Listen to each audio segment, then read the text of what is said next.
Can you envision a world where you and your family in America and those who immigrated from Africa and the Caribbean could receive immersive financial education and invest in fractional and whole shares of U.S. publicly traded companies?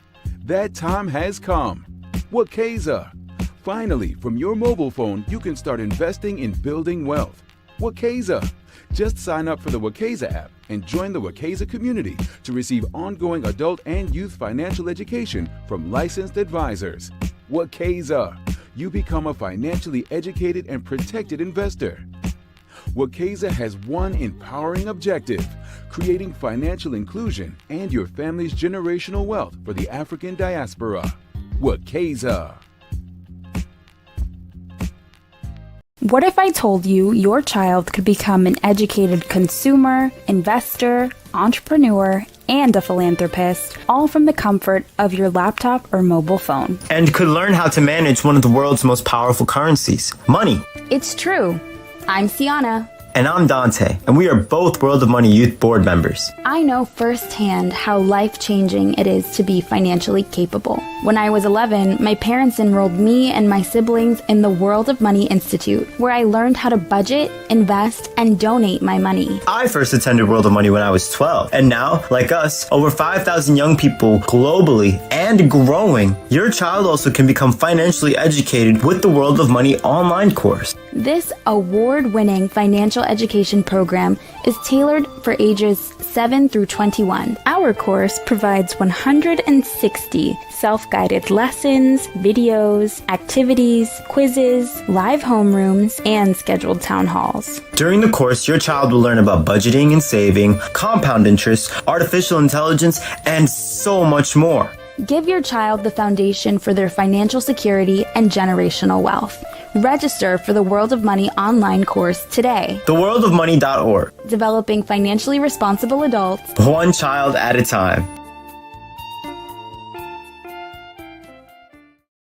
And good day wherever you are. I am Sabrina Lamb, the founder and CEO of Wekeza, which means save and invest in Swahili. And I also founded, when I wasn't snoring somewhere, the World of Money nonprofit, which is the leading provider of immersive financial education for children ages 7 to 21 here in the United States and 4 African countries. Here at Planet Wekeza, instead of, entertainment solely, culture solely, we're moving economic development, prosperity as front and center in terms of our cultural and building generational wealth, no matter where we are on the planet. So today, right now, we have the pleasure of joining us, John Lasser. He is an entrepreneur who masterfully, you have to get my words straight, blends comedy with social impact. John is the founder and CEO of BLAP, an innovative app connecting consumers with Black-owned businesses nationwide. Now, you might know him from Comedy Central, BET, or the resident host at the legendary Comedy Cellar, where he's been making audiences laugh for over 2 decades. But in 2020, John took his passion for community empowerment to the tech world, creating BLAP to drive economic growth in Black communities. So currently, he continues to use his combination of business insight, stand-up comedy, and dedication to social change makes him one of the most compelling voices in both entertainment and entrepreneurship. John, welcome to Planet Wekeza. You're on mute, darling.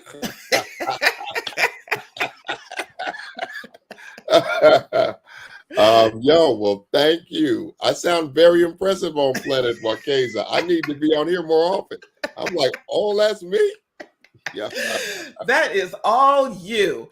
So as a former stand-up comic myself, I love when comics or those who are in the arts pivot a little bit, but while still working in the business, but understanding the power of entrepreneurship in addition to performing. What was that tipping point for you And actually, before you answer that question, tell us a little bit about yourself. You're not originally from New York City, correct? Correct. Yeah, I'm originally from East Village, Colorado. I'm from Denver. Okay. Yeah, so I in a former life I was a ball player, and then decided to get into comedy and move to my sister's couch here in New York City. As most comics do. Yeah, They all live on your sister's couch. yes, yeah. I was living on my sister's couch, eating out of her refrigerator here in Fort Greene, and then I stuck with it, and now things are going pretty good.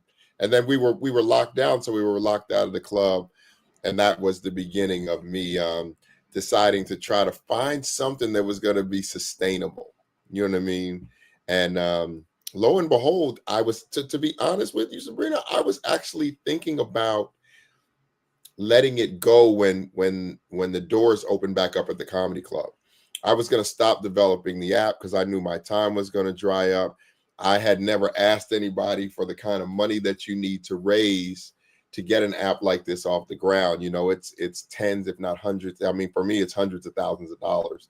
And I just, you know, where I come from, you don't go asking nobody for $50,000. 20 maybe, but not 50. No. Right. And even I mean, where I'm from, you ask somebody for 20 grand, it's probably for something you're gonna flip, you know what I mean, Yes. pretty quickly over the weekend.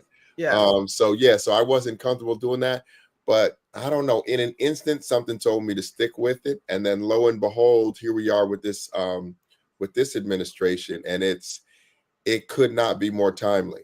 Yes. Okay, let's wind back a little bit. You're on your sister's couch.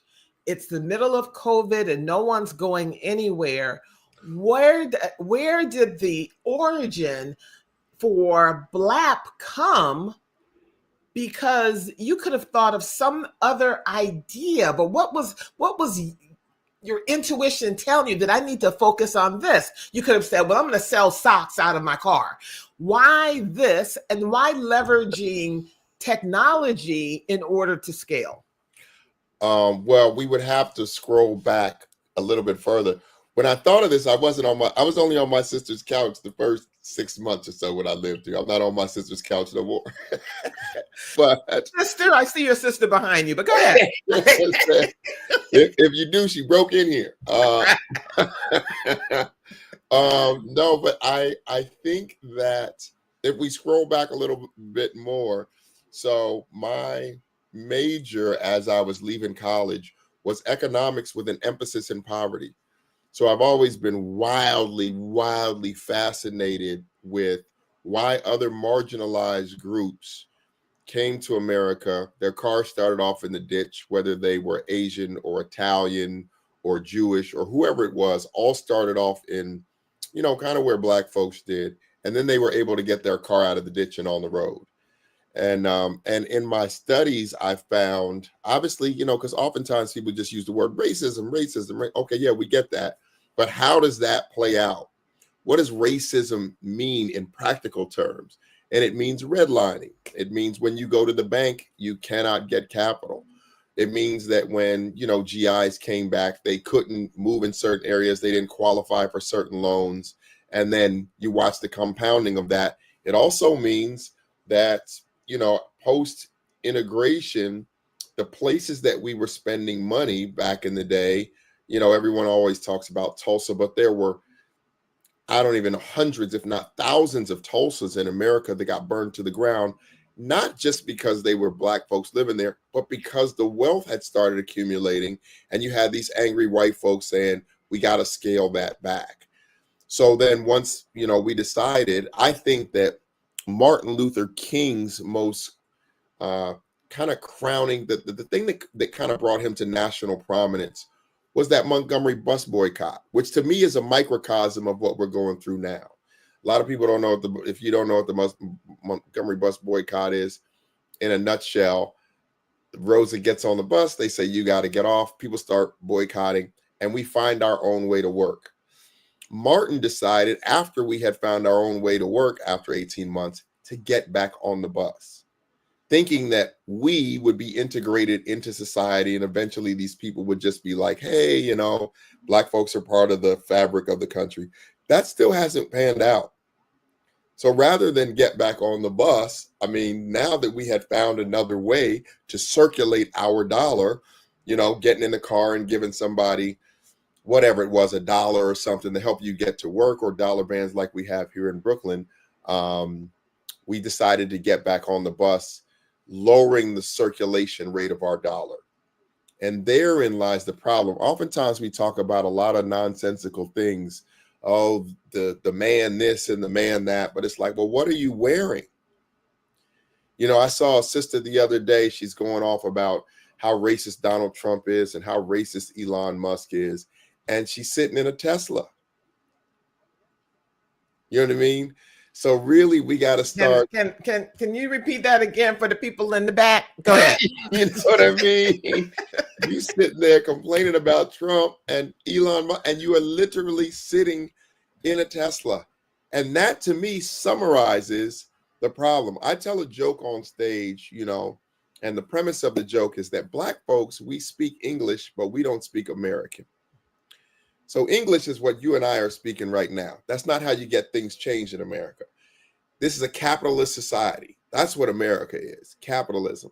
If you're not speaking with your wallet, no one's listening, period, full stop. And I knew that from studying what I studied in college, that the circulation of the dollar was probably, because even if people don't like you, if we know how to spend our money, they will respect us. Mm-hmm. And if they respect you, then you don't have to worry about them at Target pulling out of DEI, at Walmart pulling out of DEI, because you know what they will think? These folks know what to do with their dollars. This will cost everyone if we do this. But we've not spoke American yet, so they disrespect us and do it anyway. In their mind, these dumb niggas will come spend here at Target and Walmart anyway. We're joined by John Lasser, founder and CEO of BLAP. That's how I'm always going to say it, BLAP, and stand-up comedy. The app, you can download it right now at blapapp.com. That's actually the website, and can link you to download the app. Okay, but those are all realities. Yes, those are realities. So, but you could still have that understanding, John, but still not take the steps to know how and where to secure the funds to develop the BLAP app. And what is the mission behind the BLAP app? First and foremost, the mission behind the BLAP app is to use technology to close that gap on the circulation of the dollar, to increase the circulation of the dollar, which would have, you know, theoretically had to have been done. We would have had to almost turn back time, and we're all living in the same neighborhood. And integration did away with that. So now instead of going to, you know, Uncle Chuck's coffee place, we're going to spend it at Starbucks. Mm-hmm. And none of these companies are putting anything back into our community. You know, we see our hip hop artists talking about, we make the culture. Do you? Or does Gucci? Because you look like a damn fool yelling and screaming about these Birkin bags. Birkin ain't never put $1 into an HBCU and never will. They are laughing at us. We are a running joke. Now, let me say this. I am giving grace to anyone who's done it in the past. Reason being, like you said, what is BLAP? I'm trying to put alternative, never mind the boycotts. Let's find something else to do. And I will also give grace in the way that people shop. It's got to be easy. We're used to doing things online. There's a cart on BLAP. There's a checkout on BLAP. You can check out with Apple Pay. You can check out with Google Pay, the way you normally shop. You don't got to go to some foreign website. You see what you like, check it out. My boy, we was eating breakfast the other day. The waitress says, hey, are you ready for your coffee, sir? He had just come back from the bathroom. She said, yeah. He said, what's going on with BLAP? I said, we got the e-commerce platform up. He goes on and buys one of these sweatshirts. He says, I always wanted one of these. He clicks on it, adds it to the cart. He said, you got Apple Pay? He double clicks. She puts the coffee down. He said, are you telling me I just bought a sweatshirt on this app before she could get that coffee across the restaurant? That's how easy it has to be. So Brilliant. What are we doing at BLAP? That's what I'm doing at BLAP. Brilliant.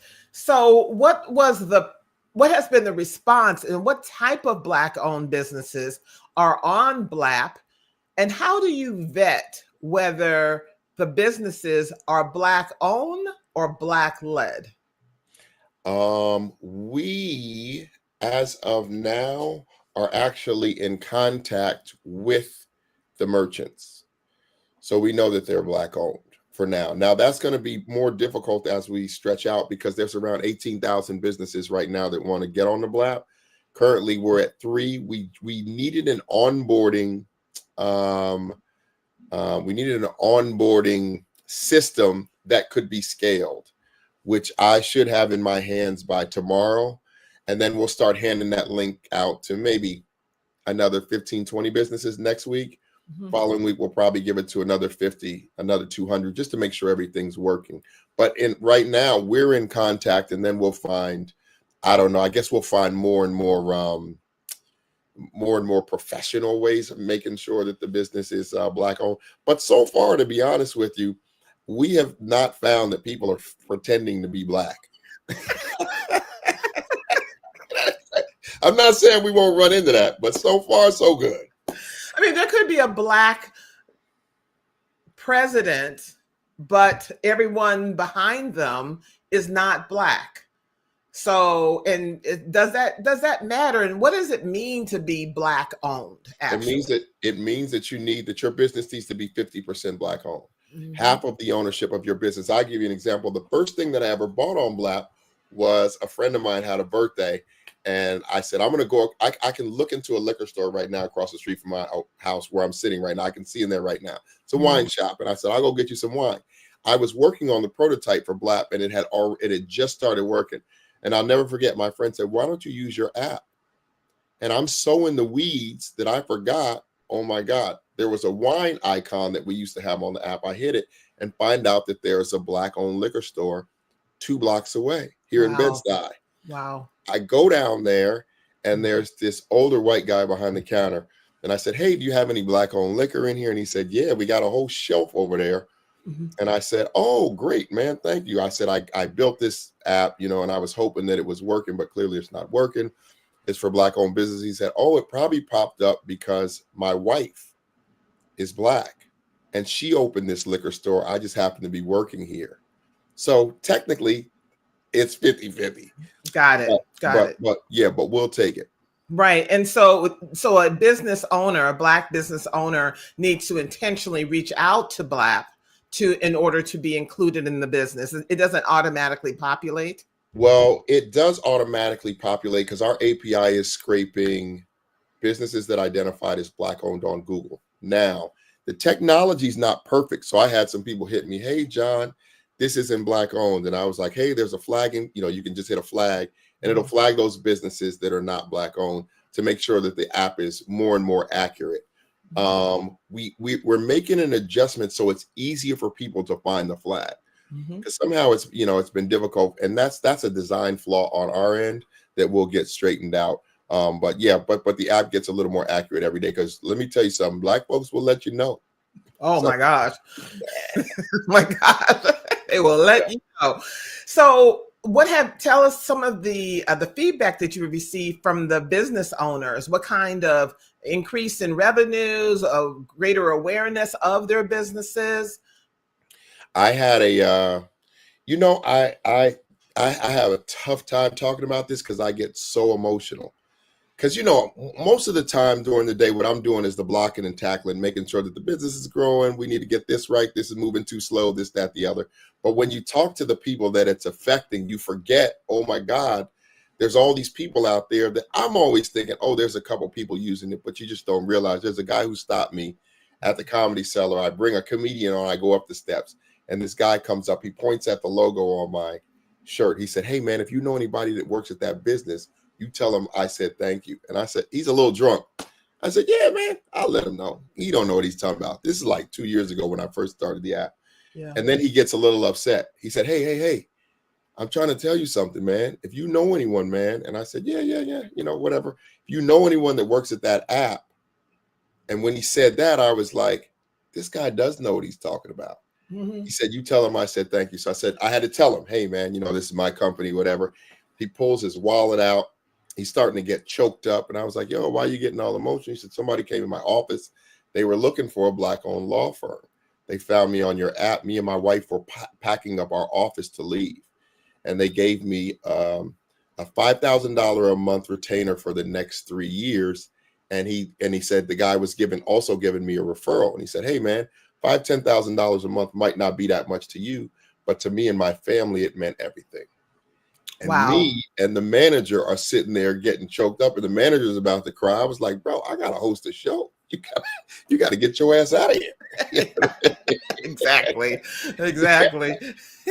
And what kind of, because sometimes when we're telling the stories as entrepreneurs, particularly in the tech space, it sounds easy peasy. I just had the idea and voila, the Blap app is everywhere.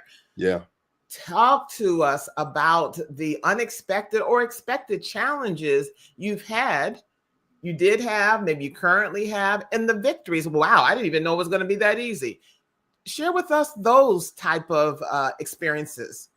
I've been very fortunate in terms of people helping to spread the word about Blap. So the organic growth, by the grace of God, has been unbelievable. I was also, to be flagrantly honest with you, shocked by the support of young white women who are like, yo, let's do this. Yeah, we realize something's wrong. Also shocked by the staunch non-support of white men. You get into this venture capital and this money-raising space with these folks, it is far worse than anyone ever imagined. I don't think that most people know that the average that now, as of the end of 2024, the money from venture, let's just call it finance, because a lot of these people, it's all the same kind of person, right? And they're aware of it. Venture money that went to Black founders is down to 0.4%. So out of every 100 Black founders, 0.4 person is getting some money from them. Keep in mind that that's just the general. By the time you get to a Series A, it's a tiny fraction of that. So let me be clear. Venture capital, and I know this might be controversial to say, is a whites only business. If we rounded that down, it would be zero. These white folks have told us this is not for you. And all this keying and, oh, if I could get my Series A, stop it. You probably have a better chance of getting hit by lightning, of getting Series A from these people.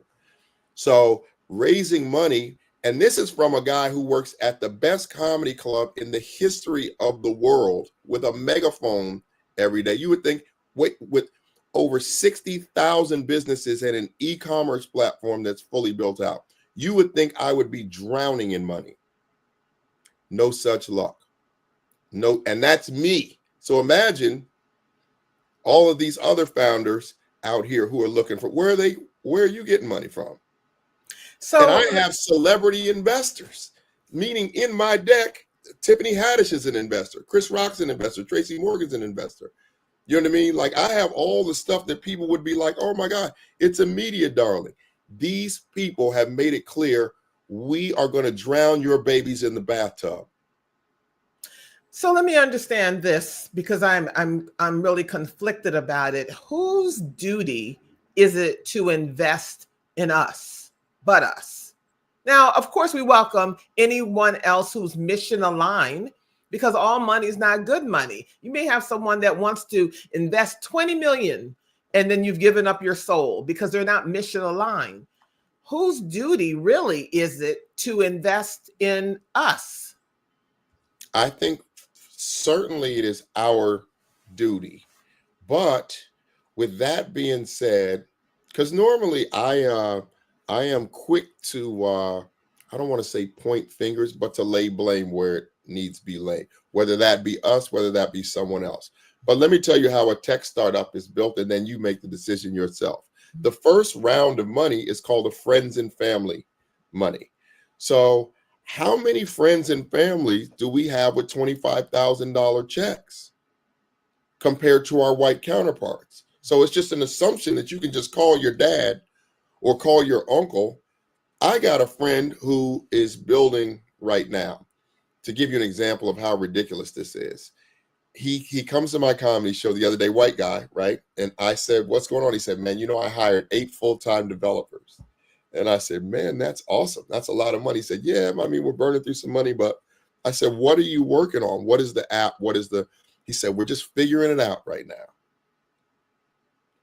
That is the difference. That is a snapshot of the difference between where we are, and he knows where to call to get that money. Of course, if Venture's giving out 99.6% of their money to people like him, that's the place that we find ourselves in. Keep in mind that 0.4%, some of that is allocated to Black women. So I'm out looking for a fraction of 0.4%. Yeah. I just because of that reality, I am inspired by all that we have within our communities. And reality, I can't call, I don't know who I would call, get $25,000. But I think often we ignore the economic power within our own community, whether it's here in the United States or across the African diaspora. And so, but I, definitely respect, hear you, absolutely, but that's been the story. I'm interested, or I'm focused on changing the story and changing because it's almost like saying someone investing in someone or investing in a business that does not serve your community, right? If someone came to me and said, "Well, I'm Pakistani and I want you to invest in a Pakistani initiative that's going to benefit the Pakistani community in Pakistan," that wouldn't be for me. Definitely not.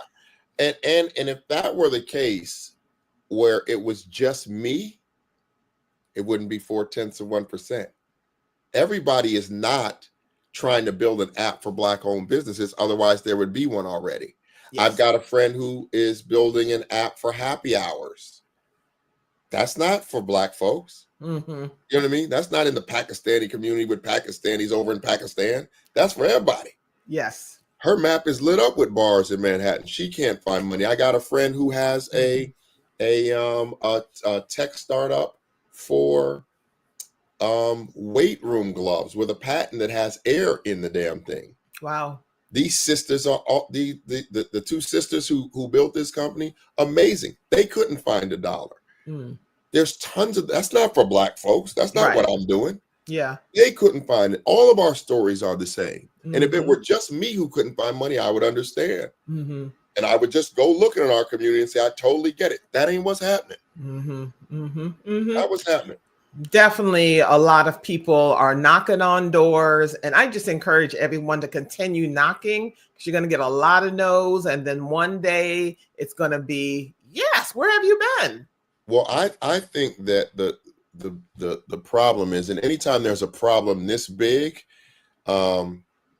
then there's a solution that would be great for tons of people. That is a dam break. I just don't think that, I think that we are making a mistake trying to go about things like our white counterparts, like everybody's talking about getting this venture money. I think that's fool's gold. I think that we, when we have these small investment groups, need to not be trying to segregate them. We need to be putting them all together. I was on a meeting the other day. There were like 30 investors. Some of them were ready to invest. Some of them didn't have that much money. But I don't think as Black folks, since we're so behind, you should be pitching to one investment group. I think we should be pitching to 9 or 10 at the same time. Why? Because we have 1/10 of the wealth. You're not going to catch a car that's doing 75 miles an hour, running 75 miles an hour. You got to be doing 150. You're going to catch something that's moving 70. They have such a head start on us. We need to combine forces. We need to be collaborating at every turn. It's the only way to catch up. It's the only way we're going to have enough money, because they are not here to help. I don't know how many more ways they need to tell us. Absolutely. for us, by us. I mean, just focus on what we have as opposed to what we don't have. And we have a tremendous amount of just resources or ingenuity, of just so many, an opportunity. I think right now in this period that we're in, what a gift. What a gift. If we act on it. Yes. Yes, yes, yes. Okay, so in the final moments that we have left, and again, we're joined by John Lasser, the founder and CEO of BLAP and stand-up comedian. Is there going to be a time that you're going to pivot away from the stage? I can't do this anymore. It's all BLAP. I'm all in. In fact, if an investor said, I need you to be off that stage at the Comedy Cellar, I need you to do BLAP 24/7, you would say what? I would say that that was my idea to do 2 years ago. I was actually going to move to San Francisco because I was like, hey, this thing is requiring more of my attention. I'll move. And people who are far smarter than me, who I always go to talk to before I make any rash decisions. Some of the best advice ever given to me was from my big brother in comedy. He said, never ask somebody how to get something they don't got. So before I make these moves, I asked people who have built household name startups, and all of them told me that would be the dumbest thing you could do. They were like, you work on a stage where you meet people who are making moves, and you have the bullhorn. You're able to tell the world every night what you're working on. And they were spot on, because that's how I met DoorDash. I met Sephora. That's how I went to the tech startup summit that I went to in Silicon Valley. That's how I got on the Jennifer Hudson show. The producers were sitting there in the front row. You know what I mean? So there's so many people that I come in contact with that feed BLAP, that allow it to continue to grow, that they were like, that would be the dumbest thing you could do. Absolutely. Final question, John. Thank you again for being here. What sector, Black-owned business, what sector that you're not seeing a lot of participation on because they're just not aware of it? What Black-owned businesses are you looking for that's not, that is not on the platform yet? Well, not through a lack of interest, but through a lack of our ability to present it accurately. I would say services. So we're working on a way to get that together accurately, more like an Angie's List or a TaskRabbit. But what we had on there just wasn't up to par. So I pull that down until we can get it done right.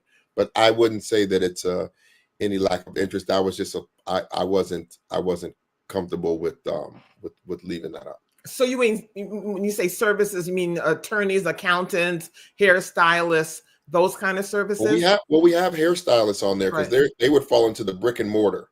Okay. But I mean services in terms of a contractor. Okay. People who are working out of their trucks, babysitters, realtors who don't necessarily have an office, because that requires me to know where you, the customer, are, and then I've got to connect you with someone. Versus a brick and mortar is going to stay in the same place, and the e-commerce platform that we built can come from anywhere and get to your house. Sure. But these two things have to exist in a services market, and I wasn't comfortable with the accuracy that we had on the app. And the Black-owned businesses that are on BLAP right now, more so, are from what part of the country or the world? Oh, it works around the world. No, I mean, what businesses, where are they located? Is it mostly New York or, Los Angeles? Where do you see? I would say, mostly in the big cities. So yeah, New York, DC, Maryland, Chicago, Houston, Dallas, Denver, LA. Atlanta, of course, is lit up. But yeah, the app works around the world. Excellent. Final moment. Tell us what you want us to know. Apps run on sharing. We have a share the app feature. Somebody shared with 50 people this morning. It pops up in the app thing, but it only takes probably maybe a minute or two to share with 30, 40, 50 people. So if people could take a minute, 2 minutes to share with as many people as they can, it's the lifeblood of these apps. And if anybody knows Keith Lee, tell him to holler at us. We could use the food critic. Yeah, we could use Okay. his reviews on the we could use some collabos with Keith Lee to help get some light on these Black-owned restaurants. How can everyone reach you? Please hit us at Blap the app online, or He Was Funny, either or. Got it. John Lasser, thank you so much for joining us at Planet Wekeza. See you again soon.